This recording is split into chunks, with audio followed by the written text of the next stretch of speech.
Hi everyone, my name's Tony and I thought I would try my hand at doing some dialogue on YouTube.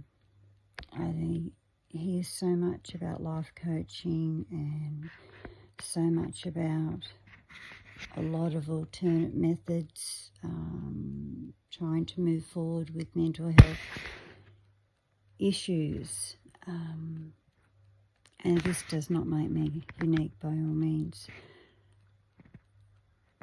I personally like hearing the gritty stuff, the stuff that makes this journey really hard.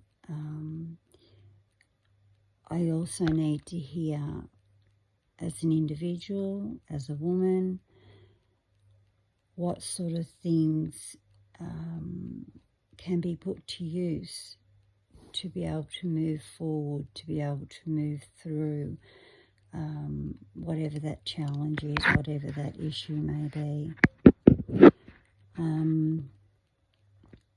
I really don't know how this is going to turn out. I really don't. Like I'm sitting here looking at, I need to find somewhere else to sit because it's just shining in my eyes. But anyway, I'll still have a go. Just to give you a very brief background of me or myself. I grew up in a somewhat dysfunctional family. I love my siblings, but we are somewhat dysfunctional, which is pretty much the genre for most families. I think every family has an element of dysfunction within or around.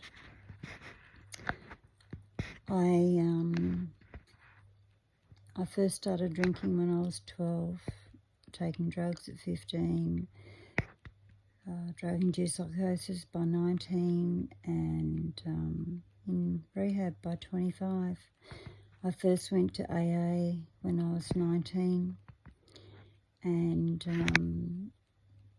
I had my last drink and drug when I was 25. As it stands at the moment, I'm around 32 and a half years sober. It doesn't make me any better or any less than anyone else. It's just part of my story at the moment. Many years ago, I was diagnosed, sorry, I'll get the words correct. Many years ago, I was diagnosed with acute PTSD and acute depression, anxiety, and it's been one fucking hard slog, I'll tell you. It's been really, really hard. It would probably take me a lifetime to sit here and share intrinsically what it's actually like to experience these things, especially when they're in full swing. More often than not, I sit back and I look at the world and I think, this world, it really is upside down. It really is upside down. And trying to find myself in that, it's challenging. It's really hard. It's really challenging. My thought processes, my mind, I look at things completely different to a lot of other people. I'm wanting to think that, and it's part of the mental illness, that I'm the only one that feels this, or I'm the only one that thinks this, and I'm not. I'm not the only one. There are multiple millions of people that suffer with mental health issues every single day. Some are fortunate enough to gain the correct help, and I will say correct help. Some are not so fortunate. And there is such a vast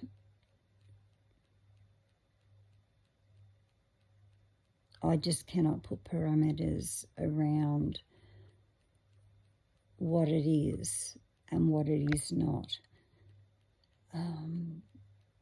Each day, now this might sound crazy to some people, but each day can be somewhat a shit show for me. Pretty much a shit show for me. I'm quite a shy person. I don't really like being out in public. Yes, a lot of that is to do with mental health, my mental health issues. Depending on how I'm feeling for the day or for that moment in the day, I can't get out my door. I can't. As a grown woman,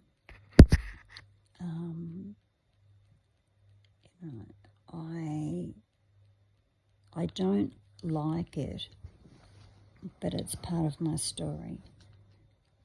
I really don't like being stuck in four walls, but it's part of my story.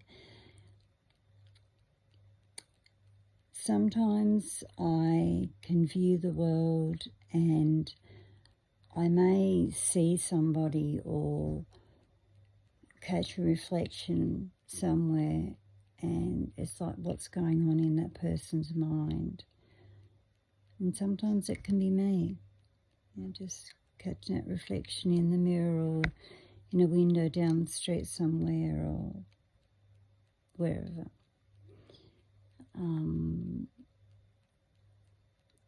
I've really had to work hard.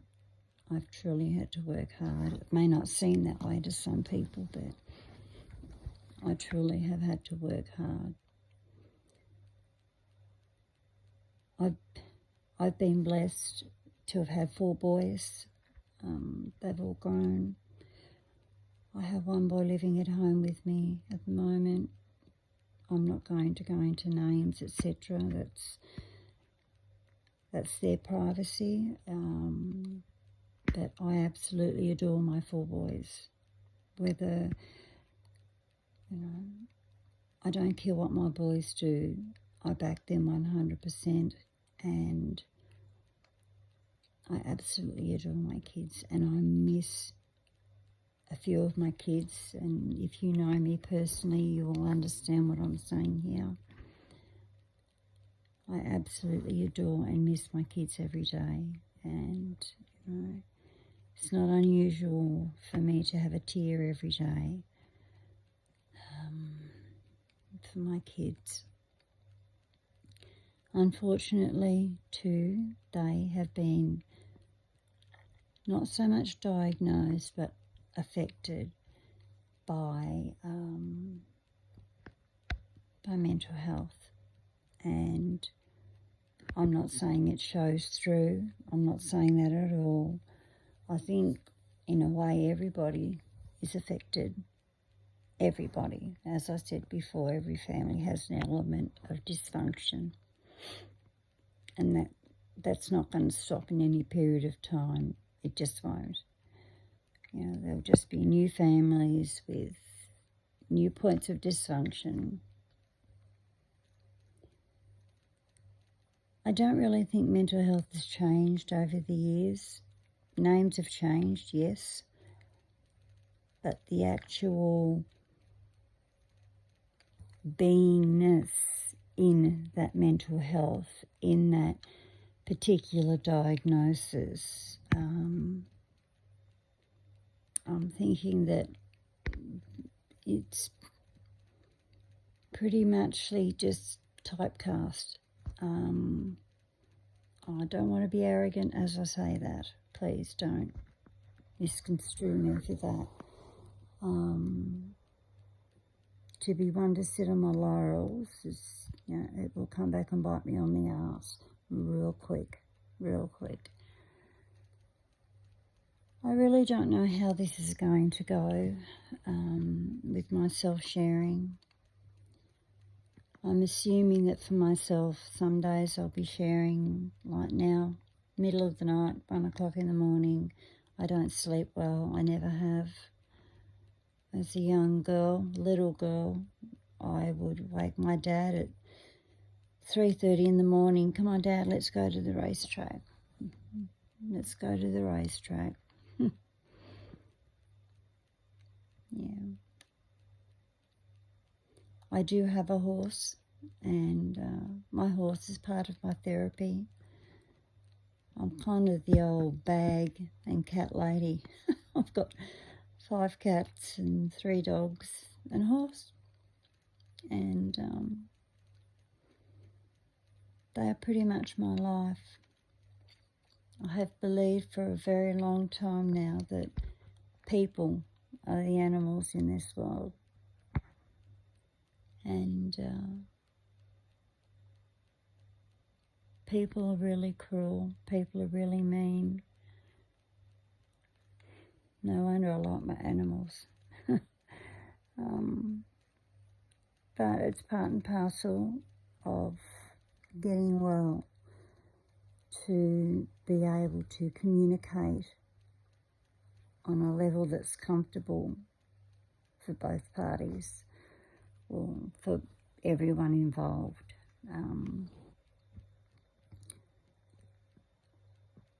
Getting to know me has been one of the hardest things I've needed to do in my entire life.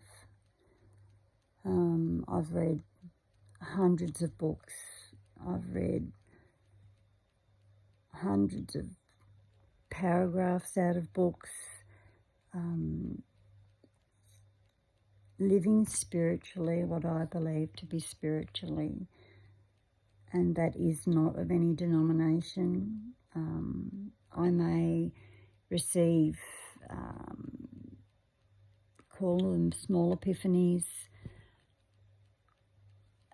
and it's like this certain feeling that comes within, and it's like receiving a message. And with that, I'm not some crazy person, but with that, I can use that to help myself move forward. The only way I'm going to grow, the only way I'm going to get from here to over there is by moving through it. You know, I think there's only so many Band-Aids in the world, and putting a Band-Aid on certain issues in life just doesn't always do it. It just doesn't always sum it up.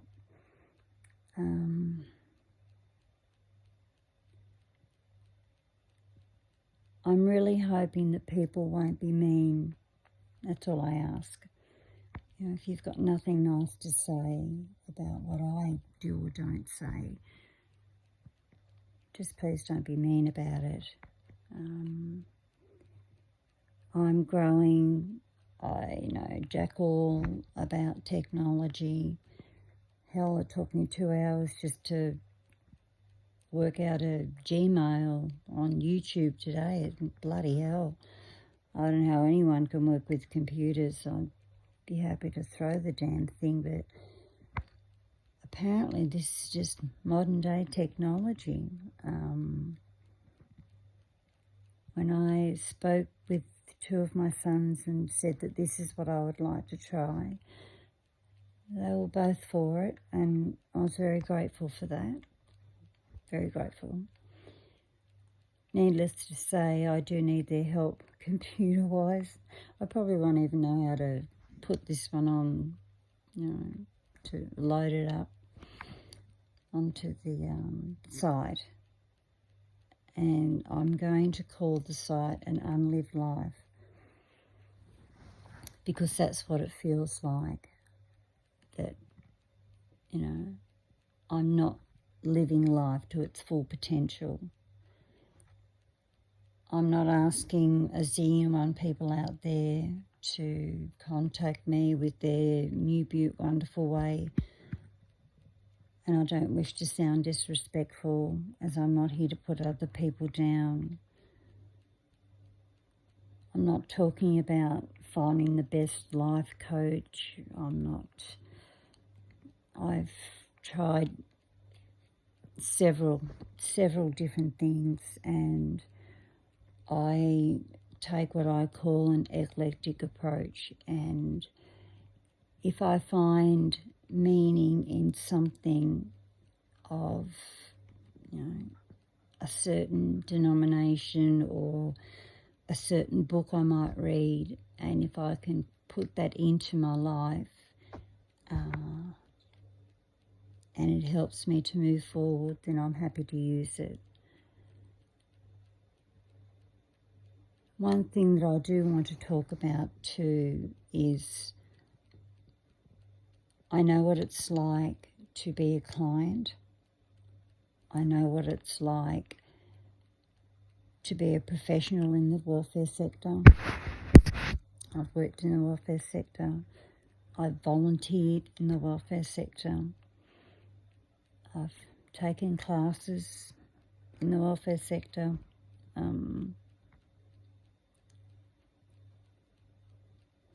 I must say that the meditation classes were always my favourite, but anyway. I'd like very much to... There's a big gap. I see a big gap, and from being diagnosed to being able to get the help, there's a massive gap there, and I just wish the government would see it. Unfortunately, as human beings, we're numbers, and that really hurts me to say that, but we are numbers. It's kind of like that Squid Game, that movie thing on TV that, get printed with a number on your back and you stand in line and off you go. And I can remember once being extremely suicidal, and I actually took the plunge and rang. I waited 6 hours. 6 hours before I could actually see someone. And I tell you what, that was bloody hard. 6 hours through panic attacks, and it's like being in a vortex, this thing that is just dragging me. It's just dragging me down through this tunnel. And when I got to see the person that was supposed to help me, the first thing this person said to me is, "We can't do anything to help you because it's a public holiday tomorrow." And I sat in the chair and my jaw nearly fell off. And I just shook my head and said to this person, "Is that the best you've got to answer?" I've sat and waited for 6 hours, 6 bloody hours, and that's the best you've got. And, do we get switches to turn it off? Do I have a volume button to turn it up and turn it down? No, I don't. But don't worry, I'm sure I'll make it through. You have your public holiday tomorrow and I'll go and find something. Walked out the door. I was absolutely gobsmacked, disgusted, if anything. Disgusted. However, I'm not wanting to create a platform to knock people I'm not wanting to make this about putting people down, because in essence I'm just putting myself down. I felt the need to share that because to me they are those small, might be small to someone else, but they are the most significant things that, as a person with mental health issues, that gives me time to knock myself off, to commit suicide. I'll rephrase that nicely. And to be honest, I know I've only shared a very small line about being suicidal. Yes, there are plenty of places to ring, to text, to reach out to. It's one thing to do that. It's another thing to be able to get the right help. And when I've sat back and watched some various things go on, I question what? Maybe it's good that I do, I don't know. Where would I like to be in 12 months' time? Definitely not where I am inside at the moment. I'd like to believe that I will move forward, that I will grow, just as many around me will too. I just pray to God that, as the Dalai Lama says, if you can't help, don't hurt.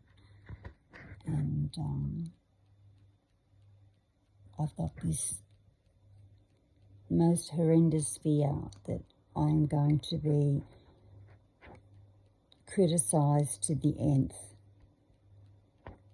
nasty criticism to the nth, and I don't know if it's just myself being, I'm not going to say a drama queen. I'm scared. I'm scared to what people will think. I'm scared to the sort of feedback that people can give. And I am happy for people to give feedback, just not nasty feedback. I don't cope with that sort of thing. Constructive criticism, I'm there, I'm always more than open to listen to and try and find common ground with constructive criticism. But just to be brutally nasty, I try not to get up for that, and I try not to impress that on anyone else. I just don't want to.